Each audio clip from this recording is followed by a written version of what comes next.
great ideas. They built those great ideas. But probably they stayed with those great ideas. They never evolved from them. So, a small quiz. Can anybody list a company which was dominant today and also dominant 25 years ago? Yeah. Microsoft was not dominant 25 years ago. Yeah. Maybe few, handful. Walmart, GE, maybe some oil and gas companies. McDonald's. Yeah, but very few. If you take the Fortune 500, and if you see, if you look at the company which has survived a century, then probably only one company, which is GE. So what we are saying is that disruption is omnipresent. There is no way, people can run away from that. And the choice is whether we take advantage or we let it overcome us. And how do we take advantage of it is the next and the last part of the presentation. We'll try and cover it from the angle of culture, because we believe culture is as an overarching impact. It's more generic. It's a comparative advantage which competition cannot steal from you. Its impact is larger and much more widespread. So if we take culture as a thing, then we are saying we need to, as an organization, if we need to survive and thrive in the economy of disruption, then we need to nurture the right culture. Once again, we are not saying that strategy and technology is not important. They are definitely important. They are must. But the thing is, the culture is overarching. Culture has that edge, and culture is all pervasive. People can come up with new technology. People can come up with new strategy, but people cannot copy culture. It takes time to copy culture and build that competitive advantage on culture. So that is why it's extremely important for us to nurture the right culture. And when we say, what is that, the new culture or the nurture the culture, is if we have to once again survive in this economy, then we can't have this kind of a structure. Because the challenges, the pace at which the challenges come our way, we need to have the same pace to solve them. If we do not have the same kind of a pace to solve the challenges, then somebody else will solve our problems, or somebody else will be there to solve the challenges of the customers. So these kind of an organization structure would be difficult, where there is no elasticity, there is no agility. Rather, we need to move on the mobile teams, the teams, which come together, they take up a challenge, they solve it, and they move to solve the next problem. And that is why, and if we are constantly able to solve the problem of our customers or the businesses, then only there is a future for the organization. Another example, when we all of us would have started the jobs in our companies, probably this would have been the structure of the organization. The CEO would have the big room, big corner room, and then the vice presidents, and then the rest of the people would be sitting there. Like we said, it's idea-based economy. So in this kind of environment, ideas, it's very difficult to have a free flow of ideas. So once again, this calls for a change, and we need to move towards a system where people are constantly talking to each other, they're sharing, they're working with each other. There are no barriers. In Ramco, when our CEO joined, this was his first instruction, that he wants the smallest cubicle in the office. And today, if you go, everybody sits outside. We would have community tables where people are working. Only cubicles. All the cabins are only for meeting rooms. Essentially, how it has helped us. Rather than sending mails, we talk to each other. And that brings we can say that the work happens at the same velocity with which the disruption is coming. And if we are able to match our killing of transaction with the same velocity of disruption, then only we have a future. So it's once again extremely important that we nurture the openness in the office. Another great example, appraisal system. All of us would have gone through that. Typically companies A star 10%, B people maybe 8%, and likewise. I believe once again this will not take us far. So we really need to reward people who make the difference, and we also reward people, but the people who also ran kind of will get a relatively lesser reward, and the reward to the people who made the difference can be non-linear in nature.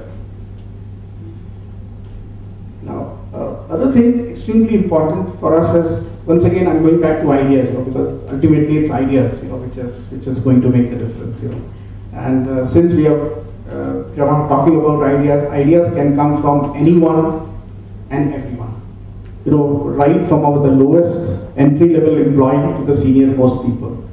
And if we have to get these ideas and we have to process these ideas, how do we do that? We need to have a skill. We need to have a mastery to read correctly the every idea. How do we enable that? We give that power to the people to experiment. We give that power. Okay, you make mistakes. In our company, we allow people to buy from credit cards. If, let's say, for example, we have bought a drone, from US when we did a show in Orlando. After that, they wanted to do some experiments on that. So we said, okay, go ahead, make the purchases on credit card and claim it later. So definitely our CFO is not amused. But the thing is, what has happened is, because of this, we have allowed the innovation to get diffused. Innovation is happening in every corner of the company. And that is what is extremely important, for us. So another example, we talk about a lot of rules, policies, how one should do, what time one should come, kind of a thing. Rather, I think we have to move away once again from outcomes. So if people are able to deliver the desired outcome, we should not worry, about rules and policies and kind of a thing. Now, once again, this is another example of a real life company. It has no vacation policy, no dress code policy, no expense policy, and see the right of their stock. Anybody can take a guess which company is this? Netflix. Yeah, you're right. This is Netflix. So this company has already disrupted the cable industry. This is going to disrupt the movie industry. And today, if you look at America's internet traffic, 25% of the traffic in the evening is routed to Netflix. So once again, a big learning for organizations and companies.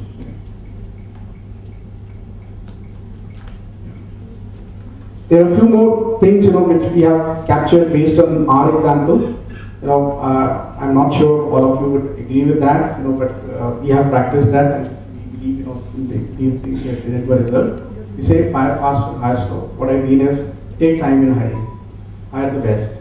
But at the same time, if you believe that something you have hired, because mistakes can happen, if somebody got into the system, then don't wait, don't deliberate too much.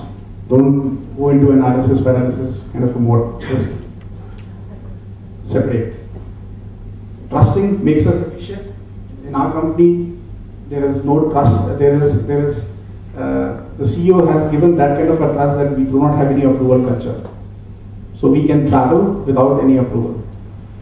It's also auto-approved. And that brings a lot of efficiency, and that also brings a lot of sense of responsibility in us. That since somebody is trusting us, we need to reciprocate the amount of responsibility. Likewise, get your employees to know your goals.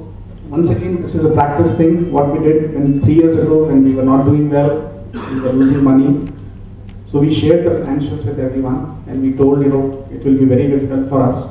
We made some part of their fixed salary as part of the variable part, and that was linked to revenue per employee productivity. And we were giving that data on a monthly basis. So we made them part of the turnaround story. And that is once again extremely important to share, the goals and what we want to do. And be the first to try our advice. Once again, we have practiced it. We have walked this talk, and we wanted that employee and manager barriers to go down.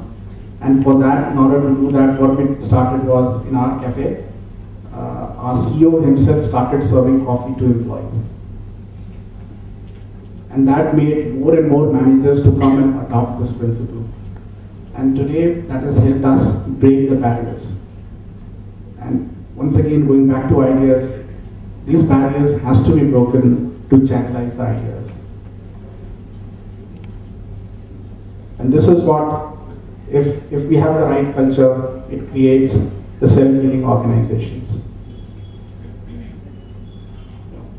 And this is the third last slide from the deck.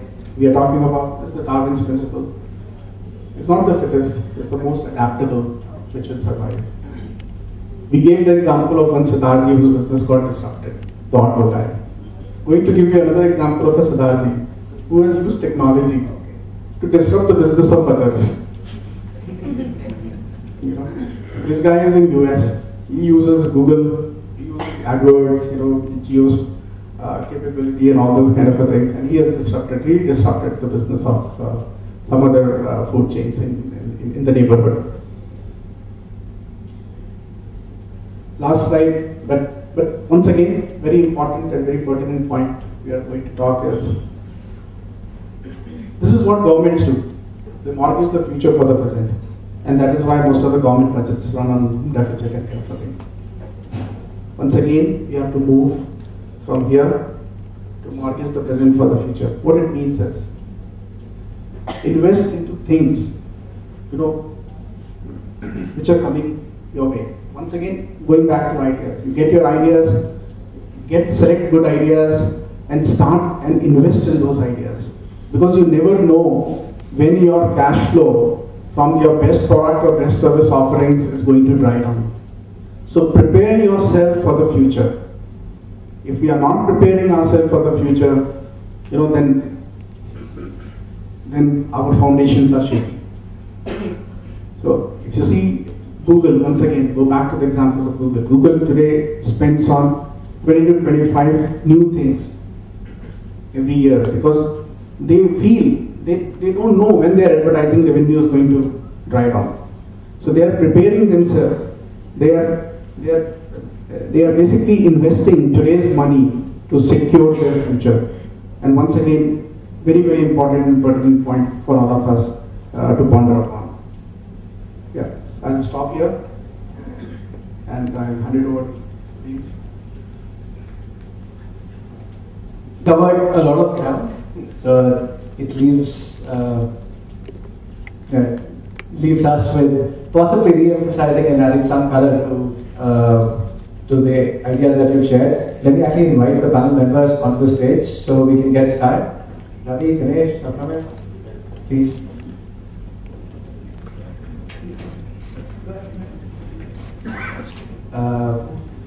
And then he told me that he wants me to chair the panel. I'm like, are you kidding me? I'm like, I'm a 1-year-old NHR and you want me to chair a panel in NHRD. And then I saw the rest of the participants. So I'm more qualified in HR than the rest of the participants. Even though I think all of these gentlemen have achieved like far more. So my job here is going to try and bring the context of this topic back to HR or back to talent and back to culture as this conversation moves, right? I think let's get started with opening thoughts around how do you guys believe we survive in this economy and how do we drive this? Let's start with Apamya and then go around.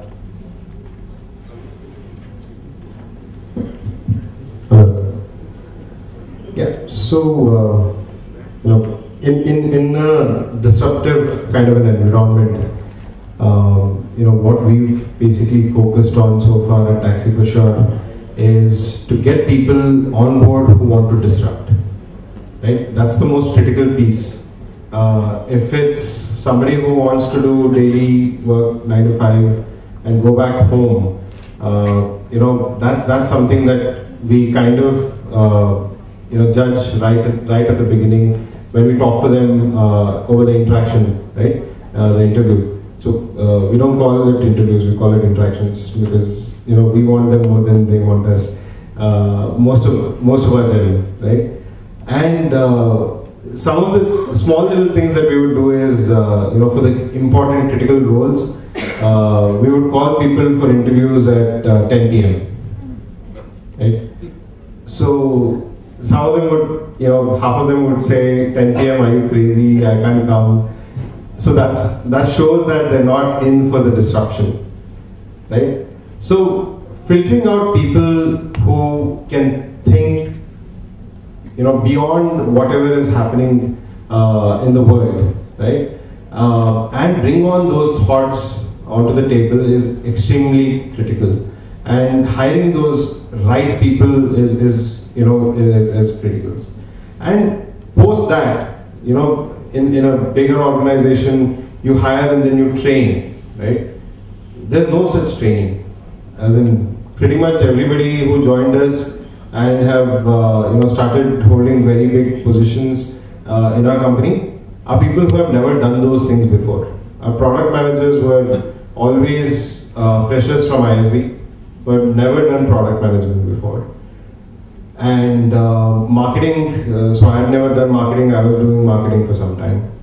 All the people whom I recruited, none of the marketing guys ever wanted to join us at that point in time. So we had to take a bet on people who we thought could fit into the role, right? So there's no training. So adaptability, coming into the organization and really learning fast and really start delivering. Because today I'll be nice, say, okay, you just joined, welcome and all those things. The next day I'll start asking questions, right? So it's kind of, they have very little time, and for ourselves as well, we never knew about the taxi industry, right? We didn't have too much time to learn about it. And, you have to learn and beat, right? So, and know what to take and what not to take from the existing system. So those are, some critical pieces, that I think, hiring, training, motivating people. We have a open office, as in we don't have even one cabin. All our meeting rooms, everything else is open. Anybody can question anybody. Meetings are pretty much very fiery, right? Because everybody's open with their thoughts. There's no, okay, this guy is my boss, so I can't question him. So that kind of a culture is developed through that kind of a seating arrangement as well. So these are my first few thoughts on how we basically kind of identify and bring into the organization the kind of people that we want to disrupt the taxi industry. Flatter than it's ever been before. And I think, while we talk about all the disruptions, and I think that presentation is very good in terms of listing out pretty much everything that impacts us. And it is a brilliant time to be building new businesses. I don't know, across my 25-year career, at least I've built 5 different businesses at every 5-year stretch. And this is obviously the most rich in terms of the number of different things you can do, how fast you can move. And I think, fundamentally, the successful businesses will still have a few people at the top who are, and I don't mean top hierarchically, I mean top in terms of their ability to ideate, their ability to inject urgency into the company, into the organization, their ability to find, given a set of ambiguous facts, the right path to success. Because we are living in a world where any time you make a decision, almost likely you're going to be wrong in a few weeks. At least some part of that, the data on which he makes the decision, you're going to have to pivot on the data. And it's those that can navigate that labyrinth well, but still keep the compass on the ultimate goal, right? That's the key, I think. And the companies that can find 5, 6, those visionaries and put them in place, then the rest comes almost with 20/20 hindsight. We say, oh, the culture of that company is great. After success has happened, we rarely go back and look at all the companies that failed, that also had that same culture, also had free taxi service, lovely kitchens, beautiful all this, and no vacation policy and all that, but didn't succeed. What was the delta? And that's the analysis I'd love to see, okay? Is why did that company succeed and why did this company fail? And fundamentally, it comes down to those 5, 6 really great people who are able to drive a sense of urgency, a sense of purpose in the company. Keep everybody aligned in spite of all the distractions that we have in today's world. I mean, social media is there, the Gen Y, whatever we call it, say Gen Y is very distracted. That's only because through our lens, they seem distracted. Actually, they're quite focused on what they want to achieve. It's just a perspective that you're looking at, right?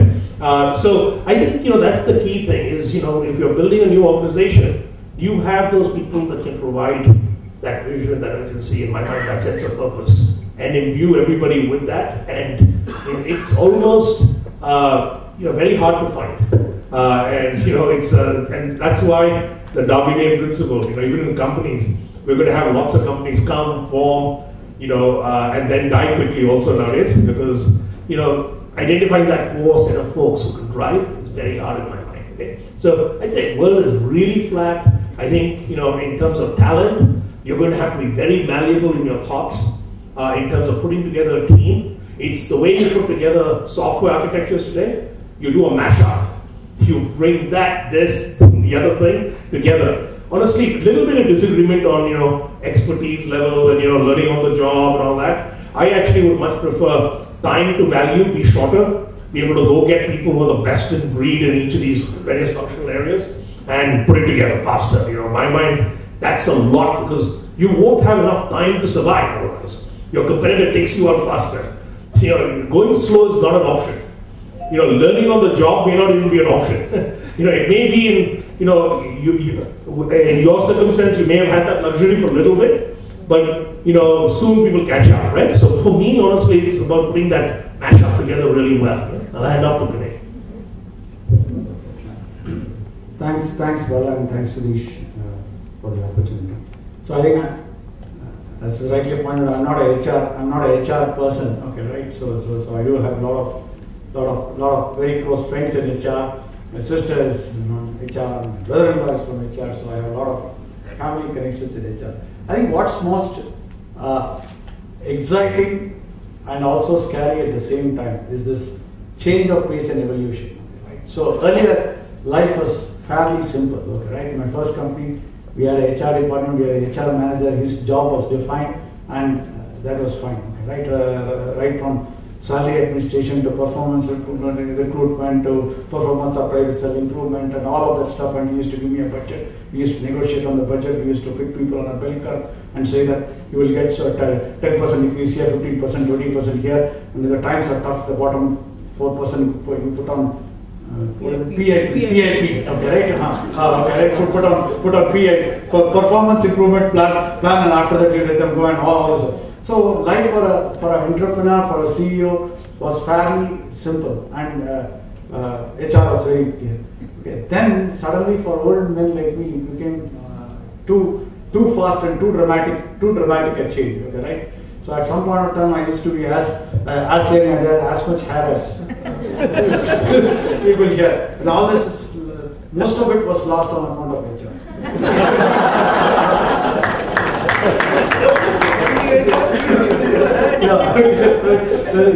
No, I think it's also exciting. I mean, obviously the hierarchies have disappeared. People are, young people are taking more responsibilities. Like I was mentioned, competition is disrupting. The world is changing. All of this. So how do you actually try to do it? And especially it's worse for people coming from older economy to adapt to this. Okay, the younger guys are more easier. So let me share actual experiences of this, right? So when we, Colonel Murli is there, and we have other people from Tutor Vista who are there in the HR. So in Tutor Vista, when we started Tutor Vista, we said we will hire teachers remotely and we will work from home and teach students in the US on the internet, live one-on-one, and that's okay, right? Live one-on-one teaching, 2 a.m. in the morning, 3 a.m. in the morning India time, because that's what is there. So that idea was very simple, and first 10 teachers are hired by me in Oxford Chabar and Lila Palace. That was all fine. But literally the shit started hitting the roof once we started scaling, right? Then I can't go on higher. And what kind of people do we want for this kind of a disruptive new model? What is the model? A very small office in Bangalore, 2,000 teachers working from home in India, 20,000 students working from their home in the US, live teaching every day. 20,000 sessions are taking place, all mostly in the night, live one-on-one session. In Madurai or Trichy, the internet may work, this may work, that may work, may not work, power may not be there, the teacher may be sleeping, may not show up. It's not even, it's an HR problem, right? I mean, the teacher doesn't show up, what can you do? You can't reach them at 3 a.m. So the whole thing was a complete mess. And like normal people, we said the organization structure has to be correct. So we went and hired a very experienced from BPO industry, somebody whom we had worked with earlier as the chief operating officer. We said that person will fix everything because he has handled 10,000 people, okay, right? And handled complexity and scale. And we hope that it will solve the problem. Okay, right? It didn't. Okay, right? He was a miserable failure. Even though we had worked with him for 5 years, he was a A-rated performer, top performer.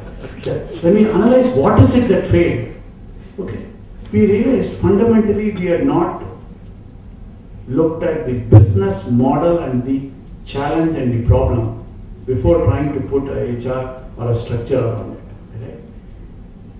That person was excellent in a BPO environment. Right? BPO is very simple. It's very complex, handling large complexity and people remote, multiple locations. But BPO involves transitioning a process which has been running in US for 20 years to India. Right? So it's an established process. What we were trying to do was a disruptive process. There is no process to transform because nobody has done this ever before. Even today, Tutor Vista is pretty unique. Okay, right? I'm no longer involved with it. It's owned by PSL, but it's still unique. So there's no process. So there, we said the skill set required cannot be there because that person was trying to put a BPO onto a process. So this is the problem of legacy. So after suffering for 1 year and really struggling and almost shutting down the company because it just was not working, we said let's cut it out. This model requires disruptive ideas because the model is disruptive. So let's go for the closest equivalent of what we can get to be able to fit.